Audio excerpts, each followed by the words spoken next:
Shri K Babu Nenmara അങ്ങേക്ക് 8 minute. Sir, ഇന്ന് ലോക ഹൃദയ ദിനമാണ്. സാർ, ചങ്കാണ് ചങ്കിടിപ്പാവുക എന്നതാണ് അതിൻ്റെ അർത്ഥവാക്യം.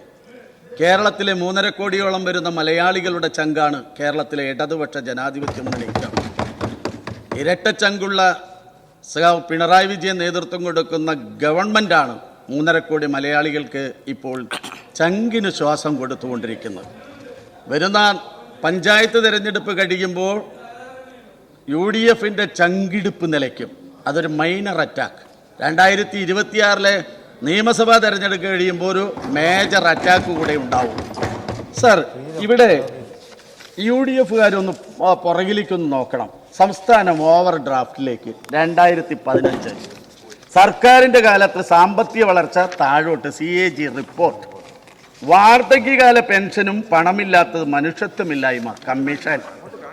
ധനം റവന്യൂ കമ്മി കുതിച്ചുയരുന്നു. ഇതൊക്കെ 2015 അതുപോലെ തന്നെ ഇപ്പോഴത്തെ ഒരു ഗവൺമെന്റിനെ കുറിച്ച് നിങ്ങളുടെ ഒരു നേതാവ് പറഞ്ഞൊരു കാര്യമുണ്ട്, കേരളം അതിശയിപ്പിക്കുന്നു. ഇതും നിങ്ങൾ മറന്നു പോകരുത്. സർ, ലോകത്തെ ഏറ്റവും സമ്പന്ന രാഷ്ട്രം അമേരിക്ക എന്നാണ് പറയുന്നത്. സാർ, ആ അമേരിക്കയുടെ സാമ്പത്തിക സ്ഥിതി മെച്ചപ്പെടുത്താനാണ് ഇപ്പോൾ 50% നികുതി ചുമത്തി ഇന്ത്യ രാജ്യത്തെ പോലും ബുദ്ധിമുട്ടിക്കുന്നത്. സാർ, അതിൻ്റെ കെടുതിയാണ് നമ്മൾ ഇനി അനുഭവിക്കാൻ പോകുന്നത്. ഒരക്ഷരം പറഞ്ഞു അവരാരെങ്കിലും? പറഞ്ഞില്ല സാർ. സാർ, എവിടെയാണ് കേരളത്തിലെ സാമ്പത്തിക ബാധ്യതകളിലേക്ക് വരുന്നത്? പറഞ്ഞോ ഇവരാരെങ്കിലും? കേന്ദ്ര നികുതി വിഹിതം 2015 2.52, ഇപ്പോൾ 1.92% വെട്ടിക്കുറച്ചു. സാർ, കേന്ദ്ര ആവിഷ്കൃത പദ്ധതികൾ നടപ്പിലാക്കുന്നതിൽ നേരത്തെ 25% ഷെയർ, ഇപ്പം 40% കേരളം അതിനുവേണ്ടി ചെലവഴിക്കണം. സാർ, നമ്മുടെ വായ്പാ പരിധിയും വെട്ടിക്കുറച്ചു. സാർ, കേന്ദ്ര ഗവൺമെന്റ് ആണെങ്കിൽ ഏതു കാര്യത്തിലും GSTയുടെ പേരിൽ അല്ലാതെ തന്നെ സെസ്സും സർചാർജുമായി തങ്ങളുടെ ഖജനാവിലേക്ക് പണം സ്വരുക്കൂട്ടുമ്പോൾ അത്തരമൊരു സമീപനം കേരളത്തിലുണ്ടോ? സാർ, ഇതാ GST നഷ്ടപരിഹാര തുകയില്ല. കഴിഞ്ഞ കുറച്ചു കാലത്തിൻ്റെ തന്നെ നഷ്ടപരിഹാര തുക എടുത്ത് പരിശോധിച്ചാൽ 11,000 കോടി രൂപ വരെ ലഭിച്ചിരുന്നതാണ്. അതില്ല. ഇപ്പൊ പുനഃപരിഷ്കരണം വന്നിട്ടുണ്ട് GSTയിൽ. സാർ, പറയുന്നത് 8,000 മുതൽ 10,000 കോടി രൂപയുടെ നഷ്ടം ഈ കേരളത്തിനുണ്ടാകുമെന്നാണ്. ആരെങ്കിലും ഒരാൾ ആ UDFിൻ്റെ ഭാഗത്തു നിന്നും ഒരക്ഷരം പറഞ്ഞോ സാർ? അപ്പോൾ ആ നഷ്ടങ്ങളൊക്കെ ഉണ്ടായിട്ടും കേരളത്തിൻ്റെ സാമ്പത്തിക വളർച്ചയെക്കുറിച്ച് പറയാതിരിക്കാൻ പറ്റില്ല സാർ. കേരളം സാമ്പത്തികമായിട്ടെടുത്ത് പരിശോധിച്ചു കഴിഞ്ഞാൽ ഏകദേശം 54,000 കോടി രൂപയായിരുന്നു നികുതി വരുമാനമെങ്കിൽ ഇപ്പോൾ അത് 86,000 കോടിയിലേക്ക് ഉയർന്നു. സാർ, 1,30,000 കോടി രൂപയുടെ ബഡ്ജറ്റാണ് നേരത്തെ അവതരിപ്പിച്ചതെങ്കിൽ ഇപ്പോൾ 2 ലക്ഷം കോടി രൂപയുടെ ബഡ്ജറ്റിലേക്ക് ഉയർന്നത് സാമ്പത്തിക വളർച്ചയില്ലാത്തത് കൊണ്ടാണോ? പിന്നെ അവർ പറയുന്നത് ധൂർത്താണ്. സാർ, കേന്ദ്ര ഗവൺമെന്റ് അനുവദിക്കുന്ന നെല്ലിന് 23 രൂപയാണ്. ഞങ്ങൾ 5 രൂപ 20 പൈസ കൂടെ കൂടുതൽ കൊടുത്ത് കർഷകരെ സംരക്ഷിക്കും. അത് ധൂർത്താണെങ്കിൽ ഇനിയും ആ കർഷകർക്ക് ആശ്വാസമായ നടപടി ഉണ്ടാവുമെന്നാണ് പറയുന്നത്. സാർ, കേന്ദ്രം തരാനുള്ളതോ 2,601 കോടി. സിവിൽ സപ്ലൈസ് വകുപ്പ് മന്ത്രി ഇവിടെ പറഞ്ഞതാണ്. ഒരക്ഷരം പറഞ്ഞു അവിടെ നിന്നും പറഞ്ഞില്ല സാർ. സാർ, ഓണത്തിന് ഇൻസെന്റീവായിട്ട് ഞങ്ങൾ അധികം കൊടുക്കാനുള്ള പൈസ ഇൻസെന്റീവിൽ 100 കോടി രൂപ അധികം കൊടുത്തു. സാർ, ജലജീവൻ മിഷനെ കുറിച്ച് പറഞ്ഞു. സ്വാതന്ത്ര്യാനന്തര കേരളത്തിന്റെ ഇന്ന് ഹൗസ് കണക്ഷനായി കൊടുത്തതിന്റെ എണ്ണം 50% ഈ കഴിഞ്ഞ 4 വർഷത്തിനിടയിൽ ഇവിടെ വർദ്ധിപ്പിക്കാൻ കഴിഞ്ഞു. സാർ, കേന്ദ്ര ഗവൺമെന്റ് അനുവദിക്കേണ്ടത് 11,143 കോടി. അത് നൽകിയതോ 5,610. ഇനി തരാനുള്ളത് 6,033.28. ഒരക്ഷരം പറയുന്നില്ലല്ലോ സാർ. കൊടുക്കാനുണ്ടെന്ന് പറയുമ്പോൾ തരാനുള്ള ആളുകളെ കുറിച്ച് ഒരു വാക്ക് പറയണ്ടേ? അവർ പറയില്ലെന്ന് മാത്രമല്ല, കേരളത്തിന്റെ മുഖ്യമന്ത്രി ഉൾപ്പെടെ കേന്ദ്രത്തിനെതിരെ ഒരു സമരം നടത്തി. ആരെങ്കിലും ഒന്ന് തിരിഞ്ഞു നോക്കിയോ? ഇപ്പോൾ തന്നെ കേന്ദ്രത്തിൽ 18 MP-മാരുണ്ട് സാർ. അവിടെ കേന്ദ്രത്തിന്റെ പദ്ധതി വിഹിതം വെട്ടിക്കുറയ്ക്കുമ്പോൾ ഒരു വർത്തമാനം പറയുന്നുണ്ടോ?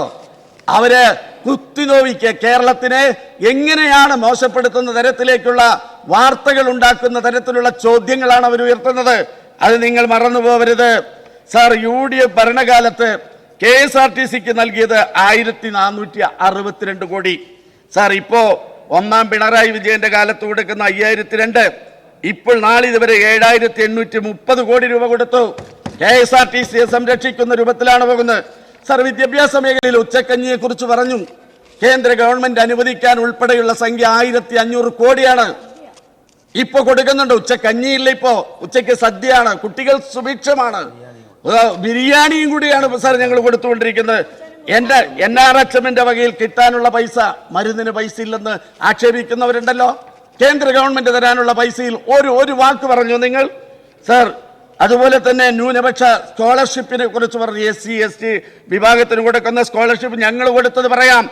3853 കോടി രൂപ, ഇപ്പോ 5826 കോടി രൂപ ഞങ്ങൾ കൊടുത്തു. ന്യൂനപക്ഷങ്ങൾക്ക് കൊടുക്കുന്ന കേന്ദ്ര ഗവൺമെന്റിന്റെ സ്കോളർഷിപ്പ് വെട്ടിക്കുറച്ചു. കേരളം അതുൾപ്പെടെ കൊടുക്കാൻ വേണ്ടി തീരുമാനിച്ചു, ഇപ്പൊ കൊടുത്തുകൊണ്ടിരിക്കുകയാണ് സാർ. അതാണ് കേരളം. അതുകൊണ്ട് തന്നെയാണ് ഇനി ധൂർത്തിനെ കുറിച്ചൊക്കെ വീണ്ടും പറയണവര്. ഒറ്റ കാര്യമുള്ളൂ, 5.5 ലക്ഷത്തിലധികം വരുന്ന പാവപ്പെട്ടവർക്ക് കിടക്കാൻ ഒരു കിടപ്പാടമുണ്ടാക്കി ലൈഫ് മിഷനിലൂടെ ആ പാവപ്പെട്ടവർക്ക് വീടുണ്ടാക്കാൻ പണം കൊടുക്കുന്നുണ്ടെങ്കിൽ അതൊരു ധൂർത്താണെങ്കിൽ ഞങ്ങൾ ഇനിയും വീട് കൊടുക്കും. അത് ധൂർത്തായിട്ട് കാണട്ടെ. അതുപോലെ തന്നെയാണ് പെൻഷൻ കാര്യം ഞാൻ പറഞ്ഞു സാർ. ഇവിടെ ഓണക്കാലം കഴിഞ്ഞു. എന്തൊരു സുഖം, എന്തൊരു സമൃദ്ധമായ ഓണക്കാലമാണ്. നാട്ടിൽ ആർക്കെങ്കിലും ആക്ഷേപമുണ്ടോ? ബോണസ് കിട്ടിയില്ല ആരെങ്കിലും പറഞ്ഞോ? അതുപോലെ തന്നെ വിലക്കയറ്റം കൊണ്ട് പൊറുതിമുട്ടുകയാണ് പറഞ്ഞോ? മലയാള മനോരമ ഉൾപ്പെടെയുള്ള എല്ലാ പ്രസിദ്ധീകരണങ്ങളും ഒരുപോലെ പറഞ്ഞത് ഓണക്കാലം സമ്പുഷ്ടമായിരുന്നു എന്നാണ്. വെറുതെ ആയതല്ല. ഈ കേരളത്തിലെ ഗവൺമെന്റ് 20,000 കോടി രൂപയാണ് ഈ ഓണക്കാലത്ത് എല്ലാ വിഭാഗം ജനങ്ങൾക്കുമായി ഖജനാവിൽ നിന്ന് കൊടുത്തിട്ടുള്ളത്. അതുകൊണ്ടാണായത്. അതുകൊണ്ടാണ് സാർ ഓണം കഴിഞ്ഞപ്പോൾ ജനങ്ങൾ ഓണപ്പാട്ടിനോടൊപ്പം ഒന്നുകൂടെ പറഞ്ഞു. ശ്രീനാരായണ ഗുരുവിന്റെ ദൈവദശകത്തിലെ അന്നവസ്ത്രാദി മുട്ടാതെ തന്നു രക്ഷിച്ചു ഞങ്ങളെ ധന്യരാക്കുന്ന നീയൊന്നു തന്നെ ഞങ്ങൾക്ക് തമ്പുരാൻ എന്നാണ്. ഈ ഗവൺമെന്റിനെ നോക്കിയ, ഈ ഗവൺമെന്റിന് നേതൃത്വം കൊടുക്കുന്നവരെ നോക്കിയാണ് പറഞ്ഞത്. അതുകൊണ്ട് തന്നെയാണ് ഈ ഗവൺമെന്റ് ഇനിയും മുന്നോട്ട് പോകും. സാമ്പത്തികപരമായി കേന്ദ്ര ഗവൺമെന്റ് ഏതൊക്കെ തരത്തിലുള്ള ബുദ്ധിമുട്ടുകൾ ഉണ്ടെങ്കിലും അതിനെതിരെ നിയമപരമായി മാത്രമല്ല ഈ കേരളത്തിലെ ജനങ്ങളെ ഒറ്റക്കെട്ടോടുകൂടി ഒരുമിച്ച് നിർത്തിക്കൊണ്ട് മുന്നോട്ട് പോകും. പിന്നെ കടക്കണിയെ കുറിച്ച് പറഞ്ഞു സാർ. ഈ UDF ഭരിക്കുന്ന കാലത്ത് വയനാടിൽ ഒരു കർഷകരെ കുറിച്ച് കേട്ടിട്ടുണ്ട്. കടക്കണി മൂലം കർഷകർ ആത്മഹത്യ ചെയ്തു എന്നാണ്. ഞാൻ വിനയപൂർവ്വം ചോദിക്കുകയാണ്, നിങ്ങൾ വരുത്തി വെച്ചിട്ടുള്ള കടത്തിന്റെ ഭാഗമായി നിങ്ങളുടെ പ്രിയപ്പെട്ട സോദരനായിരിക്കേണ്ട ശ്രീ വിജയൻ ഇല്ലേ, അസുഖബാധിതനായി കിടക്കുന്ന സ്വന്തം മകന് വിഷം കൊടുത്ത് അദ്ദേഹവും ആത്മഹത്യ ചെയ്തു. ആ കടക്കണിയെങ്കിലും ഒന്ന് തീർക്കണ്ടേ നിങ്ങൾ? എന്നിട്ട് വേണ്ട ഈ സഭയിൽ വന്നിട്ട് പറയാൻ ഇതൊന്നല്ല സാർ കേസ്. അവിടെ തന്നെ 3 ആത്മഹത്യയിലേക്ക് നയിച്ചത് ഈ കോൺഗ്രസിന്റെ ഇത്തരത്തിലുള്ള നയങ്ങൾ മൂലമാണെന്ന് ഞാൻ പറഞ്ഞതല്ല, പത്രമാധ്യമങ്ങളിലൂടെ ഞാൻ മനസ്സിലാക്കി. അതുകൊണ്ട് തന്നെ കേരളത്തിലെ ഇടതുപക്ഷ ജനാധിപത്യ മുന്നണി ഗവൺമെന്റ് ഇനിയും മുന്നോട്ട് പോകും എന്ന് മാത്രം പറഞ്ഞ് ഞാൻ അവസാനിപ്പിക്കുന്നു.